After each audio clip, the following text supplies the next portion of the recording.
Welcome to the Salmon Runs YouTube. Enjoy the video. You start by getting VS Code running and opening your project folder so you can edit HTML immediately. Once installed, make sure terminal integration works by running code from terminal. This speeds workflows. You'll also create a dedicated folder and a new index. HTML file so file paths stay clean. Because relative links depend on structure, organizing now prevents broken assets later. This first step sets the environment and removes friction for live previews and extensions you'll add next. Once done with the basics, add extensions and tweak settings to code faster and cleaner.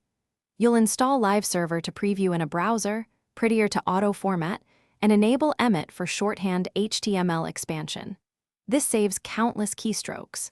Make sure Preferences uses UTF-8 and LF to avoid cross-platform issues, and turn on Format on Save so files stay consistent. Also set your default browser for Live Server and adjust Emmet snippets to match your workflow, which improves speed and reliability.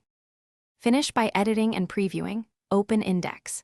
HTML, start Live Server, then make changes and save to see instant reloads. You should use browser developer tools to inspect DOM and CSS, and rely on the VS Code Problems panel for linting and syntax issues. If something breaks, restart VS Code, check port conflicts or firewall rules, and verify workspace permissions. Those are common culprits. Once resolved, you'll have a fast edit preview loop and stable environment for building HTML pages. Thanks for watching. Consider subscribing if we helped you.